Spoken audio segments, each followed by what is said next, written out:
세상에 떠도는 기묘한 괴담들.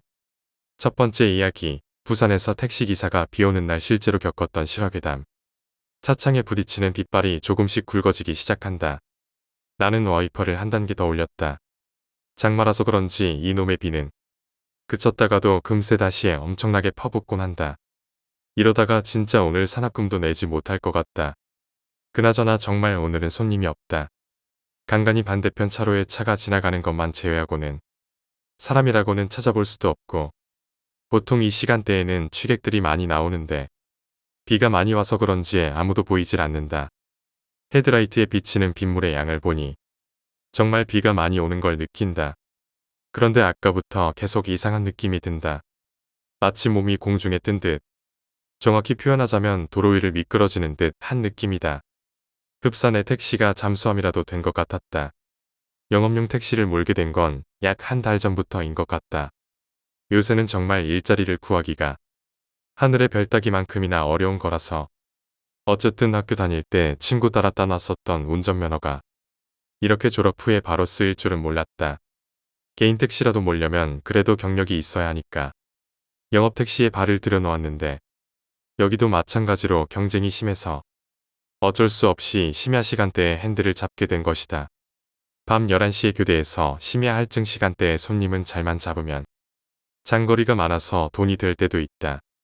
하지만 오늘처럼 비가 오거나 하는 날에는 완전 공치는 날도 있는 것이다. 교대 후 약 2시간 동안 한 사람의 손님도 태우지 못했다. 아니, 지나가는 사람조차 보지 못했다는 게 적당한 표현일 듯 싶다. 물론 엄청나게 쏟아붓는 비와 내부의 습기로 번져버린 성에 때문에 시야가 더욱 가려져 버린 이유도 있지만, 이상하게도 오늘은 진짜 손님이 없다. 편도 4차로의 길은 포기하고 우회전을 해야겠다. 우회전을 하고 약 5분가량 달렸을까.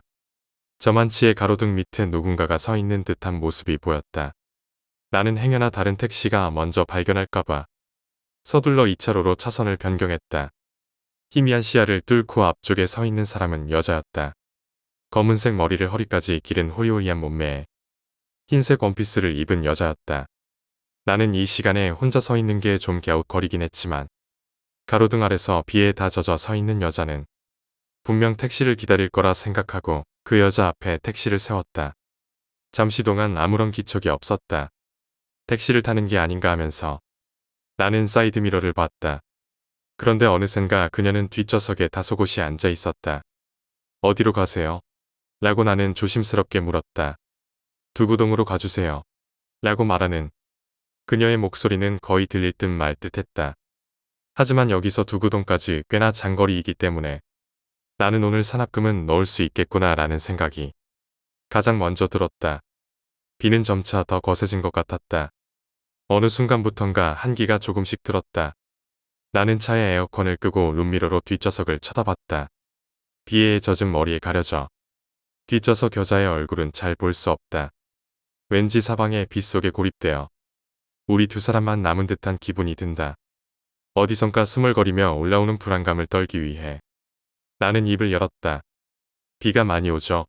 라고 말했다. 하지만 뒷좌석에는 아무런 대답이 없다. 나는 재차 말을 걸었다. 택시 기다리신다고 오래 있었어요. 우산도 없이 택시가 잘 안 잡히던가요? 또 다시 정막이 흐른다. 차창에 부딪히는 빗소리만 아니면 어딘가 비현실적이다.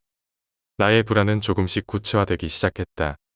보통 오늘처럼 비 오는 날에는 집에 있는 게 상책이죠.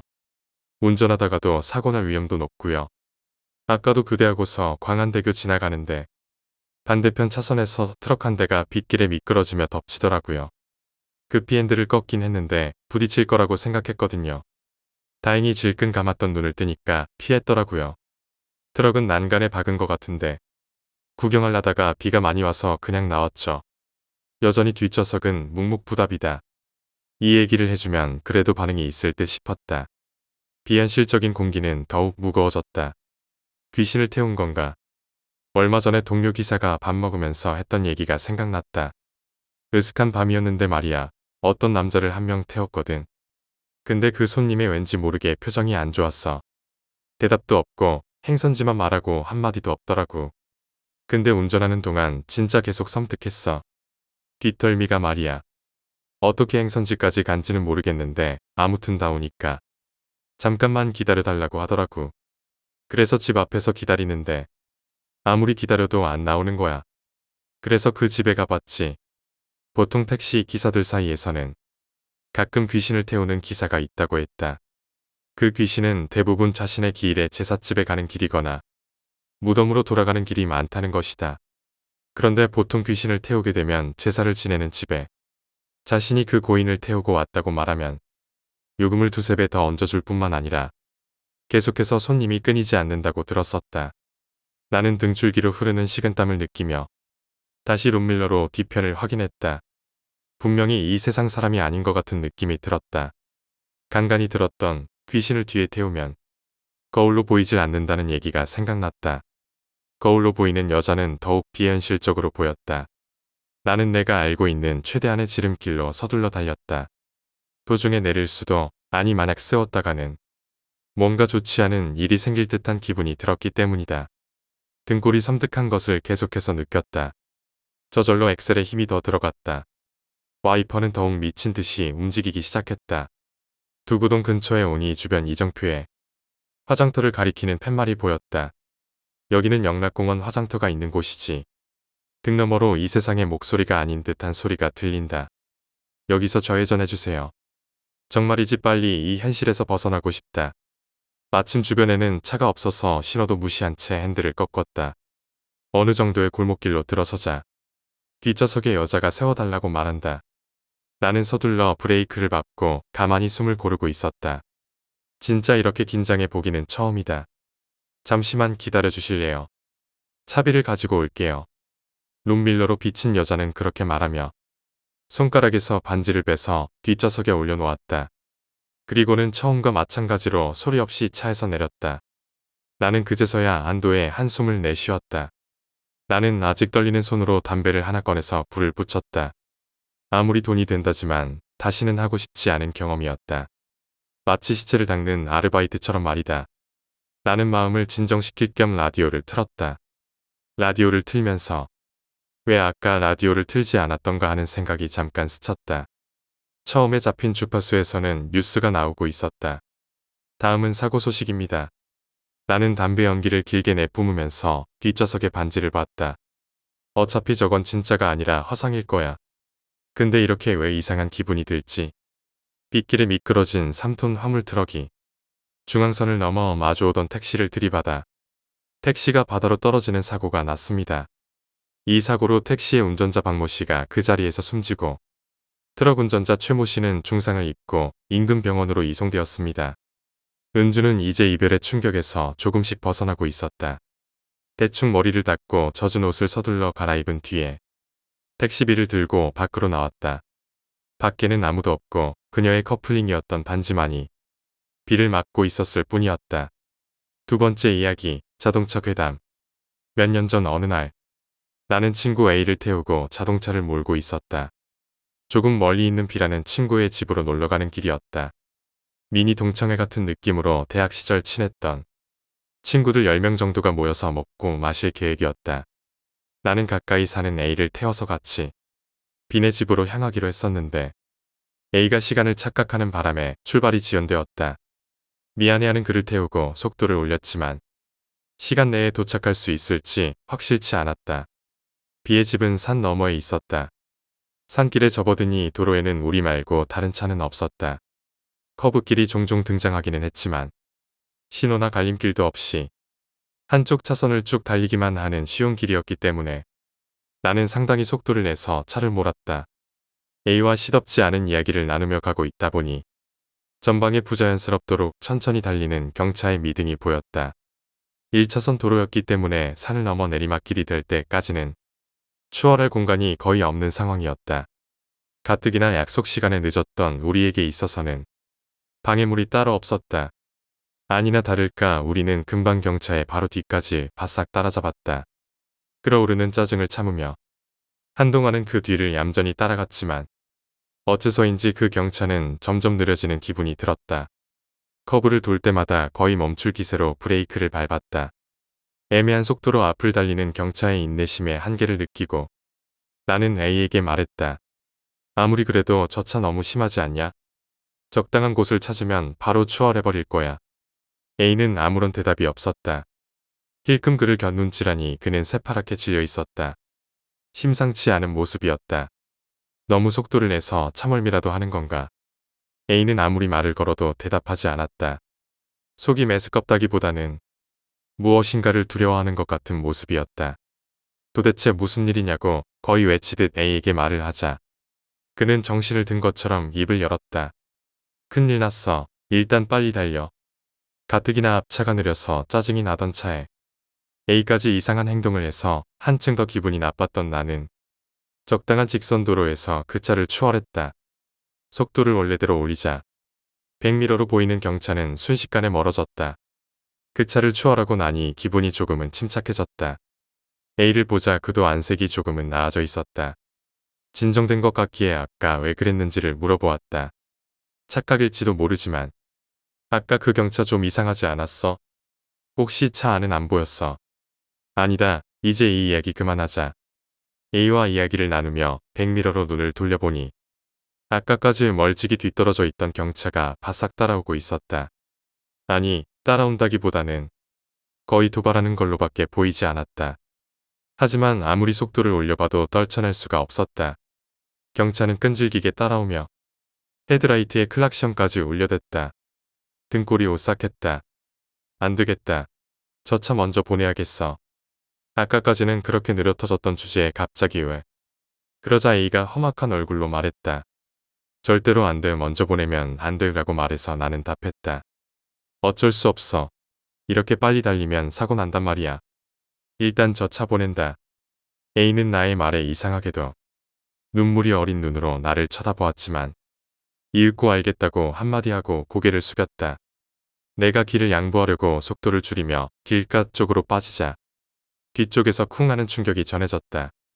빨리 달리라고 뒤에서 밀치는 듯한 느낌이었다. 상대편 차가 정상이 아니라는 것이 새삼 느껴졌다. 길을 양보하기는 어렵다고 판단하고 나는 다시금 속도를 높였다. 두렵고 무서웠다. 속도를 줄일 수도 없다. 그렇다고 길을 양보할 수도 없다. 어쨌든 도망갈 수 있는 공간이 충분한 장소까지 사고가 일어나지 않도록 최선을 다해 운전할 수밖에 없었다. 조금만 더 가면 휴게소가 있던 것이 떠올랐다. 심한 부담감 속에서 한동안 달리다 보니 길 우측의 휴게소 주차장의 입구가 보였다. 24시간 영업이어서 입구에 체인은 걸려있지 않았다. 꽤 넓은 장소였기 때문에 상당히 빠른 속도로 달리고 있었음에도 불구하고 아무데도 부딪히지 않고 주차장 안에 들어올 수 있었다. 주차장에 들어가서 멈출 때까지 자동차는 한동안 빙글빙글 돌았다. 무리한 각도로 핸들을 돌렸었기 때문일 것이다. 다행히 주차장 내에는 차가 한 대도 없었기 때문에 별다른 사고 없이 차가 멈췄다. 멈춘 차 안에서 마음을 추스리고 있다가 문득 생각이 미쳤다. 그 경차는 갔나? 하고 주차장 입구를 보자. 경차는 주차장 입구를 가로막듯 세워져 있었다. 소름이 돋았다. 어쩌지? 우리가 나오기를 기다리나 봐. A에게 말을 걸었지만 그는 아까부터 고개를 숙인 채로 이쪽을 보지 않았다. 원래부터가 심약한 친구이긴 했다. 나라도 단호하게 행동해야 한다는 생각이 들었다. 그러고 보니 아까 저 차가 내 범퍼를 박았다는 사실이 생각이 났다. 긁힌 상처라도 났으면 변상을 받아야 한다. 아까 우리를 도발하던 것도 그렇고 이렇게나 두려워하는 A의 모습을 보니 점점 화가 났다. 왜 우리가 이렇게 두려워해야 하는 건데? 공포보다는 분노가 치밀었다. 가서 따지고 올게.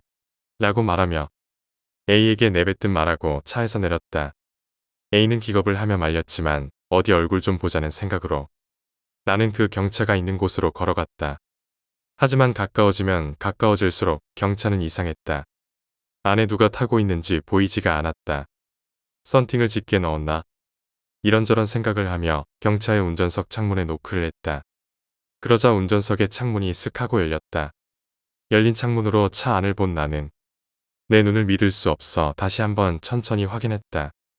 그리고 지금까지 살아오면서 냈던 소리 중 가장 크게 비명을 지르며 내 차로 쏜살같이 달리기 시작했다. 차 안에는 사람이 타고 있었다. 몇 명이나 타고 있었다. 4인 승차에 5명이 타고 있었다 정도의 간단한 문제가 아니었다. 차 안에 사람이 빼곡했다. 굳이 예를 들자면 지옥철 수준이었다. 틈이 없을 정도로 빽빽히 그 좁은 경차내에 가득 차도록 사람이 채워져 있었다. 상하좌우 방향이 무의미할 정도로 테트리스의 블록처럼 차곡히 사람들이 쌓여 있었다. 그들의 얼굴은 창백했고 눈은 텅 빈 동굴 같았다. 남녀노소 할 것 없이 빽빽한 그들의 얼굴은 일제히 창밖에 서 있는 나를 향해 있었다. 목이 180도로 돌아간 이도 있었다.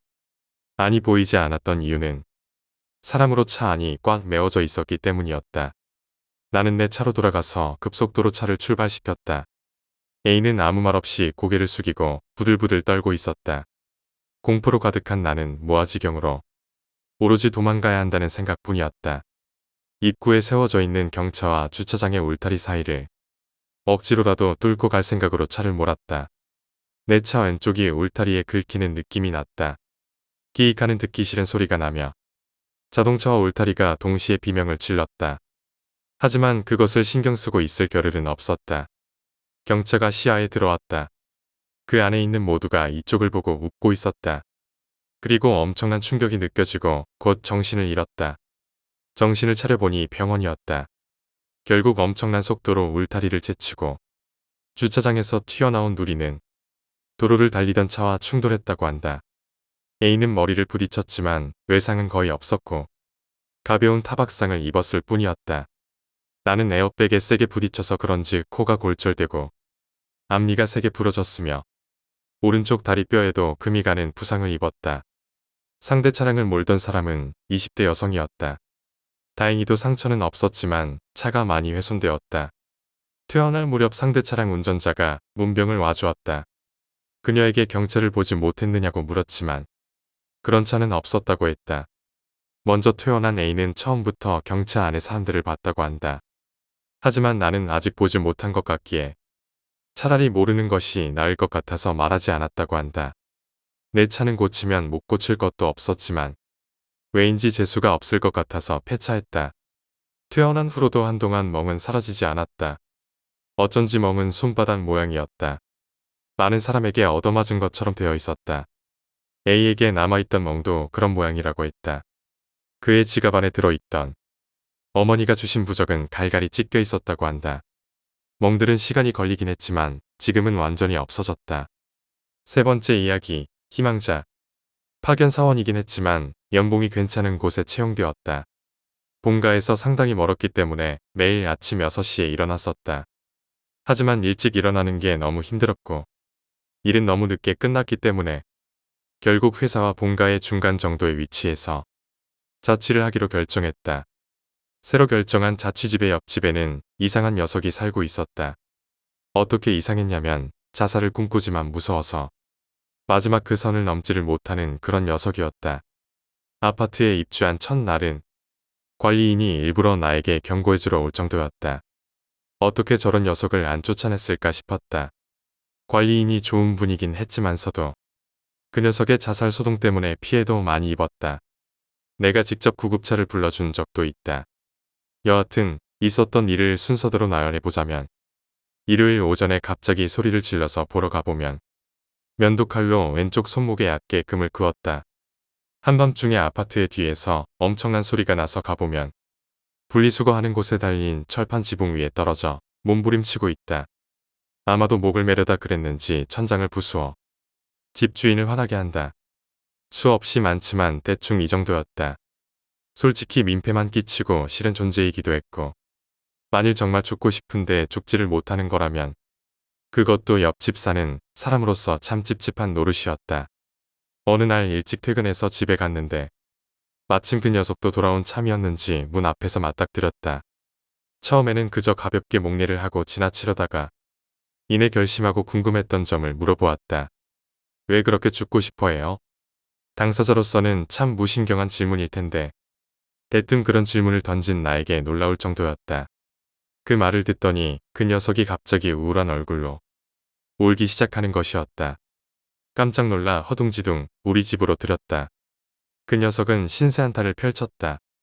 처음으로 말을 섞는 상대방에게 이야기할 만한 내용은 아니었지만 간단히 정리하면 부모님이 이혼해서 어머니를 따라갔는데 어머니의 재혼 상대자에게 학대를 당했고 지금도 생활에 필요한 돈 이외에는 전부 몰수당하고 있다는 내용이었다.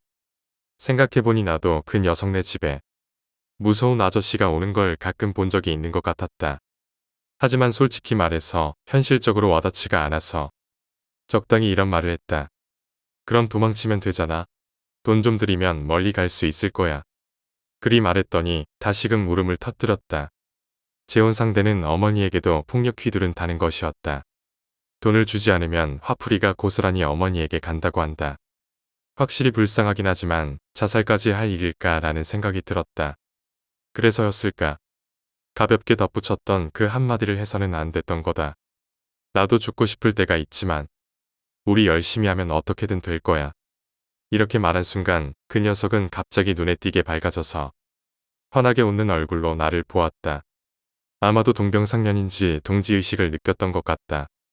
그때는 기분이 괜찮아진 것 같아서 집으로 돌려보냈지만 그 다음 날부터 그 녀석은 쓰나미같이 몰아닥쳤다.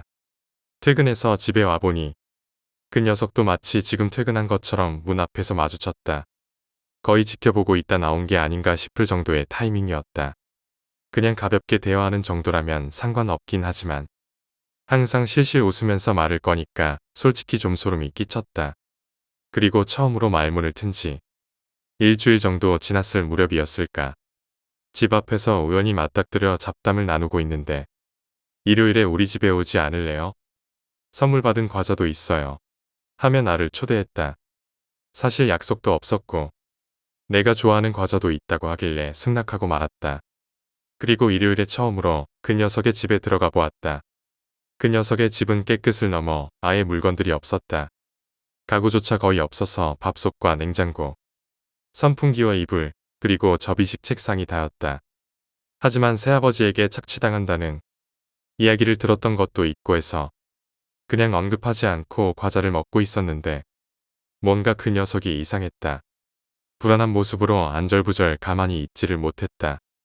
괜찮아? 라고 묻자 갑자기 이상한 말을 하기 시작했다. 혹시 어떤 식으로 죽고 싶으세요? 라고 말하자 나는 대답했다. 무슨 소리야? 나는 지금 죽고 싶지 않은데. 이렇게 황당해서 딱 잘라 말하자 그 녀석은 눈물이 그렁그렁한 눈으로 돌변해서 미친 사람처럼 소리 질렀다. 죽고 싶을 때가 있다고 했잖아. 라고 지치지도 않고 계속해서 외쳐댔다. 위험한 예감이 들었다. 재빠르게 현관으로 달려갔지만 그 녀석은 용의 주도하게도 체인까지 꼼꼼하게 걸어 놓았기 때문에 여는 것이 상당히 지체되었다. 어떻게든 열고 뛰쳐나갈 수 있었다. 도망가며 그 녀석을 슬쩍 보니 충혈된 눈으로 엄청나게 노려보고 있었다. 오른쪽 손은 가려져서 보이지 않았지만 분명히 무엇인가 들고 있는 것 같았다. 정말로 무서웠던 일은 그 후에 일어나지만 말이다. 그리고 집에서 문을 단단히 걸어 잠그고 긴장을 늦추지 않고 있었는데 아무 일도 일어나지 않았다. 일단 아직 긴장은 풀지 않았었지만 문단속은 완벽히 했기 때문에 잠자리로 들었다. 어느새인가 잠이 들었는데 한밤중에 캉하는 소리에 눈이 떠졌다. 또 그 녀석이겠거니 생각했지만 이번엔 신경 끄자 싶어 그대로 잠을 청했다. 그리고 다음날 아침 누군가 현관문을 두드리는 소리에 잠을 깼다. 조심조심 현관에 다가가 보니 경찰이었다. 경찰은 제일 먼저 내 안위부터 확인을 하였다. 나는 어리둥절했다. 문을 열어보니 신문배달부도 함께 서 있었다. 어떻게 된 일인지 묻는데 일단 보시라며 경찰은 내 현관문을 가리켰다. 시칼이 엄청나게 깊이 박혀 있었다. 열쇠 구멍도 만신창이로 긁혀 있었다. 신문배달부가 강도가 든 줄 알고 경찰에 신고를 했던 것이다. 지피는 것 없느냐는 경찰의 질문에 제일 먼저 옆집에 그 녀석이 떠올랐다. 10중 8구였다. 틀림없었다. 옆집에 그런 녀석이 사는데 안심하고 살 수도 없는 데다. 나는 돈도 없어서 이사갈 형편도 못 되었다. 경찰은 현장 조사다 뭐다 해서 박혀있는 식칼과 열쇠 구멍의 사진을 찍고 있었다. 사정은 알겠지만 나 한 사람의 증언만으로는 잡아 넣을 만한 증거가 되지 못하기 때문에 대신 순찰을 돌겠다고 했다. 그런 일은 있었지만 역시 출근은 해야만 했다. 경찰들은 출퇴근할 때마다 집 앞에서 감시해 주었다. 시골이라 그런지 상당히 자기 일처럼 도와주었다. 한 달 정도가 흘렀다. 한 번도 마주친 적도 없고 이상행동도 없었기 때문에 경계를 늦추게 되었다. 감시는 철수하기로 했지만 순찰은 계속 돌아주기로 했다. 그렇지만 방심하고 있었던 때가 가장 위험하다는 것은 정말 사실이었다. 감시를 멈추고 사흘쯤 지났을 때 나는 야근을 하고 밤 늦게 퇴근하고 있었다. 집에 도착해서 열쇠를 돌리는 순간 옆집의 문이 열리며 그 녀석이 엄청난 기세로 달려왔다. 나는 허둥지둥 들어가려고 했으나 그 녀석은 닫혀가는 문틈에 한쪽 발을 끼우더니 좁은 틈새로 식칼을 휘둘러댔다. 포기하고 방 안쪽으로 달아났다. 그 녀석은 내 집으로 들어와 체인까지 꼼꼼히 잠그고 식칼을 치켜든 채로 나에게 다가왔다. 사람은 정말 죽음을 마주하면 덜덜 떤다는 것을 처음으로 깨달았다. 충혈되어 피가 터진 눈으로 중얼중얼 뭔가 말하며 다가오고 있었다. 창가에서 비추는 달빛만이 전부였기 때문에 공포 영화가 따로 없었다. 나는 정말 무아지경으로 손에 잡히는 대로 아무거나 집어던졌다. 유행으로 던진 자명종이 그 녀석의 눈에 명중해서 주춤한 사이에 창문 밖으로 뛰어내릴 수 있었다. 이번엔 내가 분리수거장 철판 지붕에 떨어져 몸부림치게 되었지만 그 소리를 들은 이웃 주민이 나오고 순찰 중이던 경찰도 와준 덕택에 그 녀석은 체포되었다. 징역이기만을 바랬건만 정신병원에 강제 입원이 구형되었다. 그래도 이제 평온한 나날을 보낼 수 있으리라 믿었건만 그렇게 되지 않았다. 3개월 정도 지났을 무렵 그 녀석이 병원을 탈출해서 우리 회사까지 찾아와 행패를 부렸던 것이다. 마침 내가 영업하느라 외근 중이어서 다행이었지. 정말로 큰일이 날 뻔했었다. 불안정한 그 녀석의 모습을 보고 리셉션 하는 분들이 경찰을 불러 또다시 체포되었다.